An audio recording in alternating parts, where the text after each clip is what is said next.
Com os nossos destaques internacionais, a corrida eleitoral em Israel entra em seus momentos finais. As eleições da próxima terça-feira, dia 23, serão as quartas eleições legislativas no país em menos de 2 anos. Houve, nesse período de pandemia, uma ambiciosa campanha de imunização, mais da metade, cerca da metade da população já vacinada. Isso representa quase 2/3 do eleitorado e isso com certeza deve ter algum reflexo nesse momento político no país. E para falar a respeito desse assunto, eu converso agora com o cientista político André Leicht. André, boa tarde.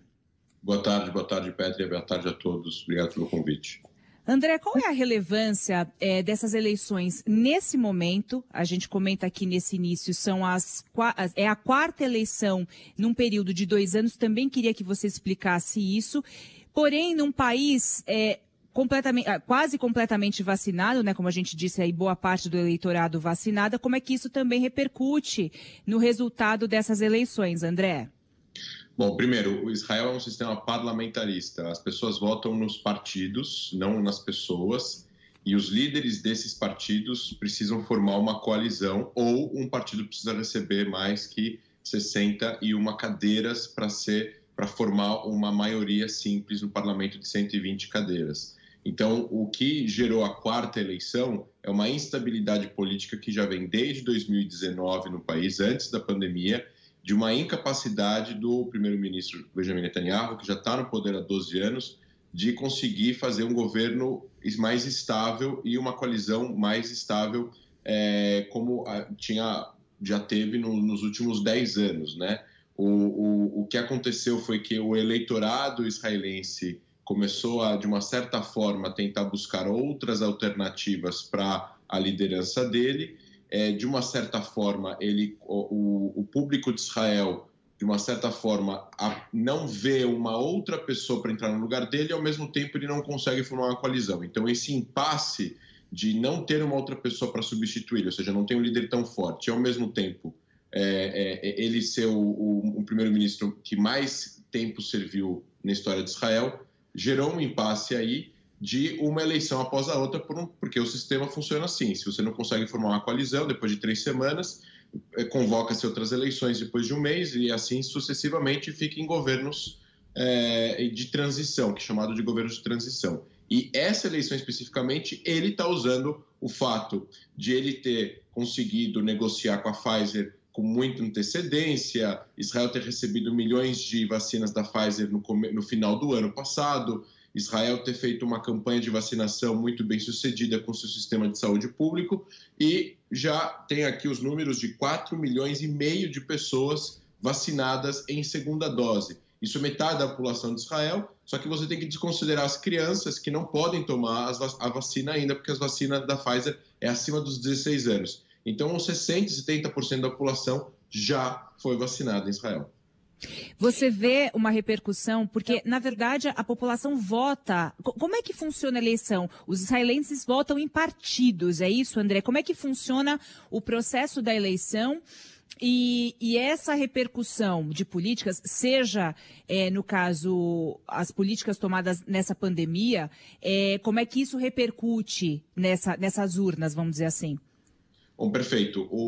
Da mesma forma que o sistema inglês, na qual existem 2 partidos principais, os trabalhistas e os conservadores, em Israel existem 30 e poucos partidos. Na hora que a eleição acontece, as pessoas escolhem um papelzinho, colocam na urna, e esse papelzinho é o partido que elas escolhem para formar uma maioria no parlamento. Então, os votos são divididos de acordo com o número de votos em cada partido. Então, existem aí 7 milhões, 6 milhões e meio de eleitores, de eleitores válidos, de votos válidos, que as pessoas que têm direito a voto. O voto em Israel não é obrigatório, o dia da votação é um feriado por lei, as pessoas podem ou podem não ir votar. Normalmente, 65%, 70% das pessoas vão votar, o que é alto o número de pessoas que querem exercer o direito do voto. E no momento que elas votam no partido. Quando fazem a contagem, dividem o número dos votos válidos, não pode ter um papel rasgado, não pode ter mais que um papel dentro do envelope, o papel é contabilizado para aquele partido. No momento da contagem, o partido que receber mais votos vai fazer uma proporção em relação a 120 cadeiras e ele vai receber 30 cadeiras, 35 cadeiras, 40 cadeiras, depende do partido, depende da eleição. Nesse caso das eleições, o Likud, do partido do Netanyahu, está liderando as pesquisas com 32 cadeiras. Mas, como disse antes, 32 cadeiras não é a maioria simples. Ele precisa colocar mais partidos para formar uma coalizão de 61. E, de acordo com as pesquisas, ele não tem 61 cadeiras, ele tem 60 cadeiras. Ou seja, se ele não consegue formar uma coalizão, mesmo com os partidos que são pró-Netanyahu, ou seja, que querem que ele continue sendo primeiro-ministro, o país iria para uma quinta eleição.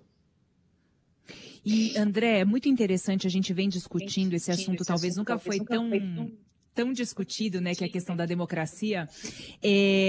Como é que a gente pode olhar para a democracia em Israel? Uma questão muito interessante e relevante também, por exemplo, é a situação dos ultra-ortodoxos. Não só deles, né, mas de várias etnias, várias comunidades religiosas dentro de Israel, compondo esse mosaico da democracia israelense.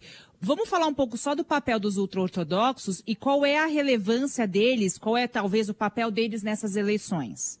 O papel dele nessas eleições, na verdade, é o papel deles em outras eleições e, na verdade, o impasse que ocorreu nas últimas 4 eleições também tem a ver com 2 partidos religiosos ultra-ortodoxos, um de linhagem ashkenazita e outro de linhagem mais sefaradita, no qual o público deles vota religiosamente neles em todas as eleições, então eles sempre têm aí os 2 partidos ultra-ortodoxos juntos, 14 cadeiras mais ou menos, e eles sempre estão fiéis ao Netanyahu. A questão dessa vez é que existem partidos de direita e de centro que são mais laicos, que querem que os religiosos façam exército, uma coisa que eles são exclusos do exército desde a fundação do país, é um acordo que existiu para que fosse formada uma coalizão na época da fundação do país com Ben-Gurion, lá atrás, em 48, e esse status quo incomoda hoje em dia. Os religiosos são 1 milhão de pessoas em Israel, das 9,3 milhões que compõem a sociedade israelense,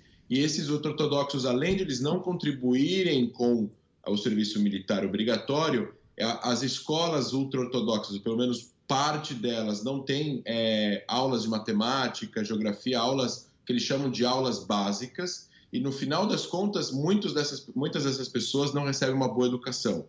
Então, eles vão para escolas religiosas, eles recebem salário dessas escolas, que por sua vez recebem dinheiro do governo, então é como se o governo sustentasse a vida dessas pessoas. Elas têm muitos filhos, e isso faz com que o nível de pobreza aumente entre essas pessoas. Então, existe um pedido de grupos laicos e partidos laicos, inclusive de direita, que pedem para que eles façam exército, que eles tenham educação, porque quando eles querem trabalhar, eles podem conseguir um emprego e não depender do sistema público. Israel gasta bilhões com eles, e isso faz com que exista uma diferença entre a divisão de responsabilidade social.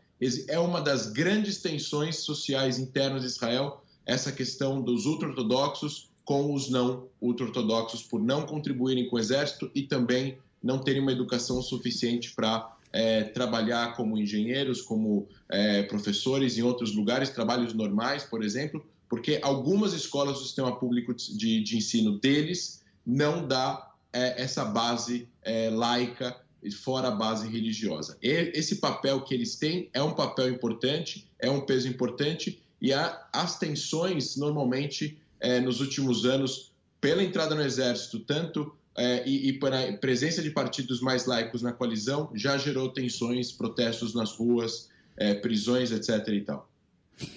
O assunto é fascinante, né? Ainda mais para a gente que se inspira muito nas reflexões sobre democracia. Eu tenho mais um minutinho, a gente já está invadindo aqui, André, o repórter CBN, mas eu quero só um palpite seu.